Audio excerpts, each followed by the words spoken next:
사랑의 주님, 이 시간 주님 앞에 나와 모든 것을 내려놓고 기도합니다. 견딜 수 없는 고통과 허무가 우리를 짓누를 때 오직 주님만을 바라봅니다. 삶이 고되고 육신이 연약할지라도 우리의 속사람을 강건케 하소서. 믿음으로 주를 모시고 그리스도의 사랑 안에 뿌리를 내리게 하소서. 주님의 크신 사랑을 지식이 아닌 경험으로 알게 되길 기도합니다. 삶의 순간순간 깨어서 당신의 놀라운 일들을 깨닫게 되길 기도합니다.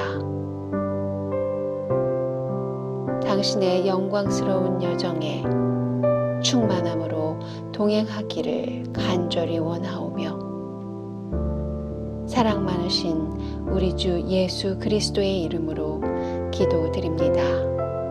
아멘.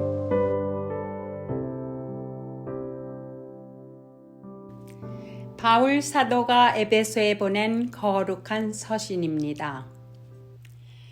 그러므로 나는 아버지께 무릎을 꿇고 빕니다. 아버지께서는 하늘과 땅에 있는 각 족속에게 이름을 붙여주신 분이십니다. 아버지께서는 그분의 영광의 풍성하심을 따라 그분의 성령을 통하여 여러분의 속사람을 능력으로 강건하게 하여 주시고 믿음으로 말미암아 그리스도를 여러분의 마음속에 머물러 계시게 하여 주시기를 빕니다. 여러분이 사랑 속에 뿌리를 받고 털을 잡아서 모든 성도와 함께 여러분이 그리스도의 사랑의 너비와 길이와 높이와 깊이가 어떠한지를 깨달을 수 있게 되고 지식을 초월하는 그리스도의 사랑을 알게 되기를 빕니다. 그리하여 하나님의 온갖 충만하심으로 여러분이 충만하여지기를 바랍니다. 주님의 말씀입니다. 하나님께 감사드립니다. 할렐루야! 하나님 아버지와 우리 주 예수 그리스도로부터 오는 은혜와 평강이 이 자리에 계신 모든 분들과 함께 하시기를 바랍니다. 오늘날 우리는 그 어느 시대보다 풍요로운 시대에 살아가고 있죠. 물론 10년 주기로 한 번씩 반복되는 위기가 닥친다고 하지만 상당수의 사람들은 어떻게든 이겨내고 그 다음 단계의 풍요를 누리고 있습니다.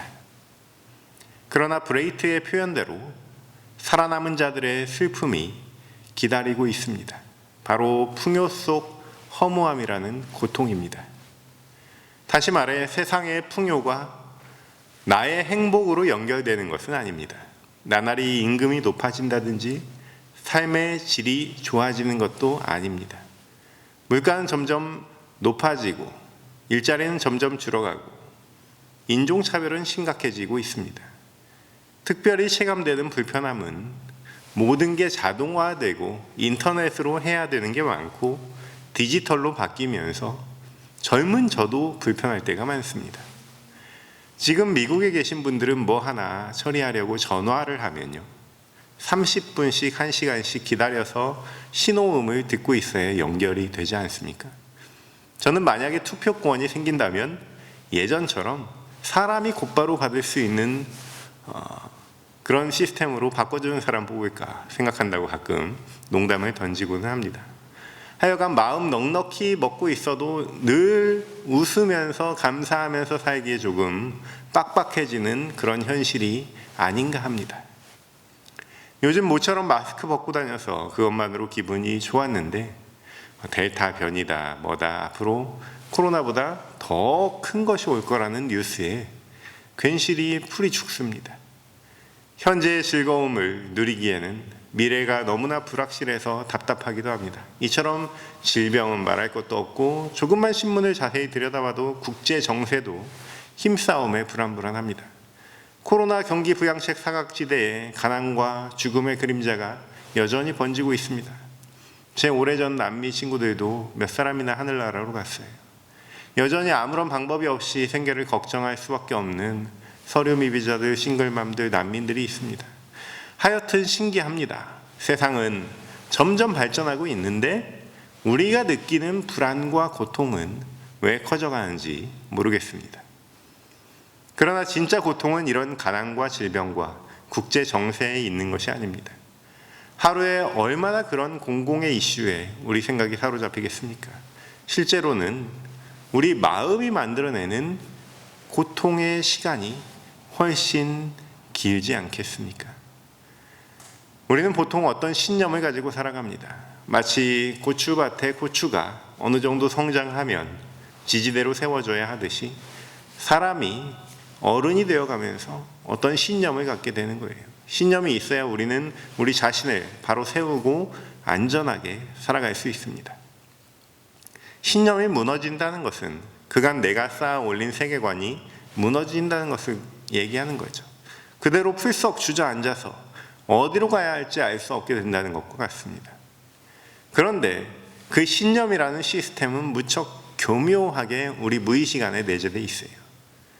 내가 그런 신념을 갖고 사는지도 모를 때가 있습니다. 이를테면 넉넉해야 행복하다 이런 신념이 있다고 칩시다. 그런 것도 신념인가요? 너무 당연한 거 아닌가? 이렇게 되물을 수가 있죠. 너무 당연하다고 생각되는 것들을 하나씩 돌아보십시오. 그러한 것들은 엄밀한 의미로 허상에 지나지 않습니다. 넉넉해야 행복하다는 것은 일종의 전해 내려오는 지혜라고 할 수 있죠. 그런데 현실은 넉넉한 것만 가지고는 행복하기 힘듭니다. 또 넉넉하지 않아도 행복한 사람들도 많고 오히려 갑자기 넉넉해졌을 때 아니면 유산을 상속받을 때 불행해지기도 합니다. 이번에 새 차를 꼭 사야 행복하다. 이번에 꼭 승진해야 행복하다. 이번에 꼭 여행을 가야 행복하다. 이러한 것들은 희망사항이나 버킷리스트면 충분하죠. 꼭 그렇게 돼야 한다는 우리의 신념일 수는 없지 않겠습니까? 우리 마음속에는 이렇게 갈증 하나를 해결하고 나면 다시 갈증이 오는 신념이 존재합니다. 그런 계속 목마르는 신념, 계속 허무하게 만드는 신념 말고 확실한 믿음 어디 없습니까? 오늘 성서 본문에서 바울은 하나님 아버지께 간절히 기도하고 있습니다. 회중들의 속사람 곧 내면이 강건해지기를 위해서 기도합니다. 그 속사람 안에 그리스도께서 마음에 머물러 주시기를 위해서 기도합니다. 우리가 잘 아는 중보 기도예요. 이 귀한 기도의 말씀을 함께 나눌 때 이 기도의 제목들이 여러분의 기도 제목과 맞닿는 은혜가 있기를 주님의 이름으로 축원합니다. 여러분이 중보기도 할 때 이 바울의 중보기도의 핵심을 기억하시기를 바라요. 첫 번째 핵심은 믿음입니다. 우리가 기도할 때 우리가 사랑하는 그분의 어떤 소원을 빌어줍니다.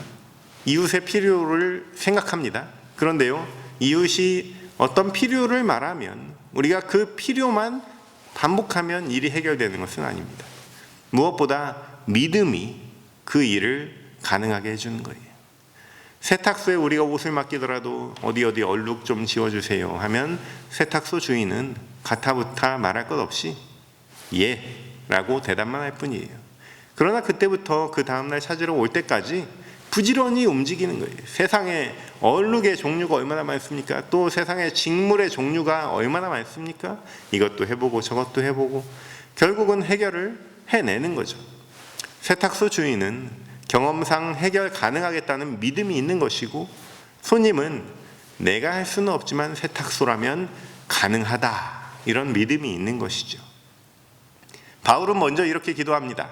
성부 하나님께서 성령 하나님을 통하여 속사람을 강건하게 해주시고 성자 예수 그리스도께서 머물러 있게 해주시기를 위해서 기도할 때 거기에 한 가지 조건이 있는데 그것이 바로 믿음이에요.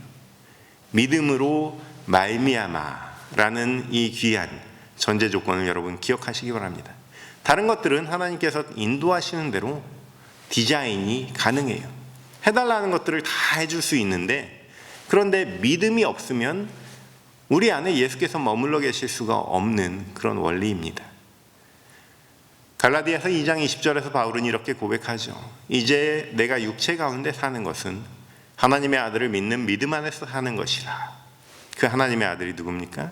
나를 사랑하사 자기 몸을 버리신 하나님의 아들이에요. 나는 죽고 그리스도께서 내 안에 사신다는 것을 믿는 믿음 안에서 살아간다는 그러한 고백입니다. 우리가 어렸을 때 소원을 말해보라고 하면 다들 맛있는 거 먹고 싶다, 어디 놀러 가고 싶다, 어떤 학용품 갖고 싶다, 이런 걸 보통 얘기하지 않습니까? 그런데 누군가 한 친구가 선을 넘습니다. 나는 뭐든지 이루어지는 요술램프 갖고 싶다.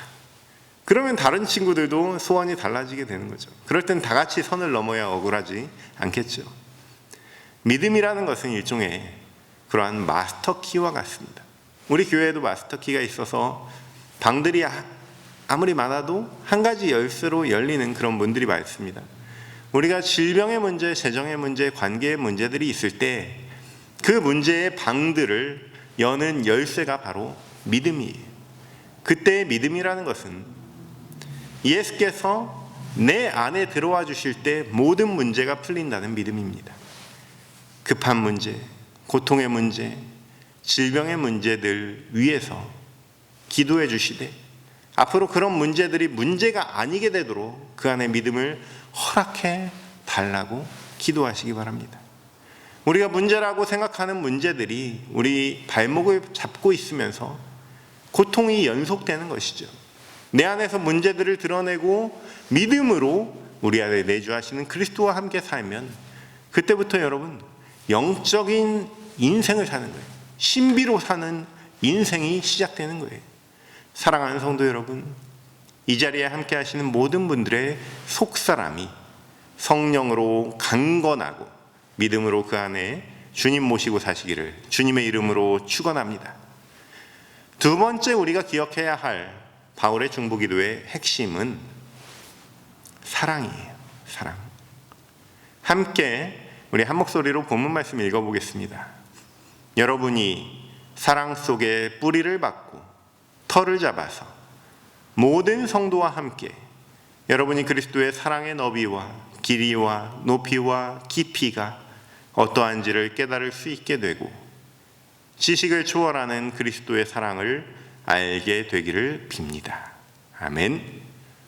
바울이 이 두 번째 핵심 사랑이라는 이 알맹이를 가지고 기도할 때 먼저는 우리가 사랑의 깨달음을 얻기 위해서 기도하고 있습니다. 우리가 아무리 과학이 발달했어도 그리스도의 사랑을 측량할 수는 없습니다. 다만 우리가 아는 한 최대치보다 더 넓게 크게 표현하는 것으로 만족할 수밖에 없었는데요. 여러분 기억하실지 모르겠습니다만 이런 찬양이 있었습니다. 예수님의 사랑 신비하고 놀라워 오 크신 사랑 하늘 그보다 높고 바다 그보다 깊고 우주 그보다 넓은 오 크신 사랑. 옛날 찬양들은 가사나 멜로디가 단순해서 어쩌면 요즘같이 더 복잡한 시대에 은혜가 되는 것 같습니다. 이렇게 하늘보다 높은 그리스도의 사랑, 바다보다 깊고 우주보다 넓은 그리스도의 사랑을 과연 어떻게 우리 상상 속에 그려볼 수 있을까? 이러한 상상을 돕고자 제가 대학 시절에 좋아하던 노래 가사 중에 하나를 소개해 볼까 합니다. 류시와 시인의 소금 인형이라는 시인데요. 제가 신앙송은 어린 시절 성탄절에도 안 해봤는데 목소리를 가다듬고 시를 한 수 읊어보겠습니다. 소금 인형 류시와 바다의 깊이를 재기 위해 바다로 내려간 소금 인형처럼 당신의 깊이를 재기 위해 당신의 피 속으로 뛰어든 나는 소금 인형처럼 흔적도 없이 녹아버렸네. 어떻습니까? 깊이를 재기 위해 바다가 얼마나 깊은지 궁금했던 그 소금 인형, 또 당신이 얼마나 깊은지 궁금했던 한 사람. 소금 인형도 소금 속으로 들어가 녹아서 형체가 없어졌고, 한 사람도 다른 한 사람 속으로 들어가서 녹아서 형체가 없어졌습니다. 녹아버린다고 할 때 여러분 어떤 느낌이 드십니까? 죽는다, 소멸한다, 이런 허무함을 의미하는 것 같지는 않습니다. 본래의 자리로 돌아가는 느낌이죠. 사랑하는 님의 깊이로 뛰어들었던 한 살아가는 사람도 마치 소금 인형처럼 본래의 자리를 찾았다고 시인은 노래하고 있습니다. 이 시에서 영감을 얻어서 생각해 본다면, 우리가 그리스도의 사랑의 깊이를 알려면, 그 너비와 길이와 높이를 알려면 그리스도 안으로 들어가서 녹아버리는 것도 하나의 방법이 될 수 있을 것 같아요. 바울은 오늘 본문에서 어떤 대안을 제시하냐면, 사랑 속에 뿌리를 박고 털을 잡아서 라고 기도하고 있습니다. 사랑하기 위해서, 사랑을 알기 위해서 사랑 속에 들어가야 되는 거예요. 뿌리를 내리고 털을 잡아서 그 사랑과 뗄래야 뗄 수 없는 관계가 되는 거죠. 식물이 대지에 뿌리를 내리는 것처럼, 집이 땅에 털을 잡는 것처럼 주님 안에 존재하는 것이 먼저 해결돼야 할 일인 줄로 믿습니다. 우리는 사랑의 너비와 길이와 높이와 깊이라고 하면 어떤 3차원적인 공간이 떠오르고 우주 전체들을 떠올리게 되는데, 사실 바울이 기도하는 가운데 고백하는 그리스도의 사랑은 이 3차원을 넘어서는 거예요. 차원이 다른 사랑, 우리가 측량할 수 없는 사랑, 상상할 수 없는 사랑, 그것을 19절에 지식을 초월하는 사랑이라고 고백하고 있습니다. 앞서 우리는 믿음으로 그리스도를 우리 안에 모실 수 있기를 위해서 기도하는 바울의 핵심을 함께 나눴는데, 이제는 거꾸로 우리가 사랑이신 그리스도 안에 뿌리를 내려야 한다는 바울의 두 번째 기도를 함께 나누고 있습니다. 무엇이 맞는 것입니까? 예수께서 우리 안에 들어오는 믿음이 맞습니까? 아니면 우리가 예수 안에 뿌리 내리는 사랑이 맞습니까? 믿음이냐, 사랑이냐, 우리가 아니냐, 바뀌냐, 그러하기에 우리의 지식을 초월하는 사랑인 거예요. 차원이 다른 사랑, 형언할 수 없는 사랑입니다. 우리 요한복음 15장 5절로 6절 말씀을 함께 한 목소리로 읽어봅시다. 나는 포도나무요 너희는 가지라. 그가 내 안에 내가 그 안에 거하면 사람이 열매를 많이 맺나니 나를 떠나서는 너희가 아무것도 할 수 없음이라. 사람이 내 안에 거하지 아니하면 가지처럼 밖에 버려져 마르나니 사람들이 그것을 모아다가 불에 던져 사르느니라. 그가 내 안에 내가 그 안에, 우리가 주님 안에, 주님이 우리 안에. 할렐루야. 예수님과 우리는 일체일 수밖에 없는 운명이었습니다. 서로가 서로에게 너는 내 운명인 거예요. 서로 자리를 내어주는 관계인 거예요. 우리가 예수님 안에 거하지 않으면 우리는 밖에 버려져서 마르는 운명입니다. 그냥 한 몸 자체예요. 그러므로 바울의 오늘 보면 마지막 한 줄은 우리를 더욱더 풍성한 길로 인도하고 있습니다. 함께 고백해 봅시다. 그리하여 하나님의 온갖 충만하심으로 여러분이 충만하여지기를 바랍니다. 이제 말씀을 마무리합니다. 바울이 고백하는 중보기도의 핵심 두 가지만 기억하시기 바랍니다. 여러분이 기도해드리는 분들이 먼저 믿음으로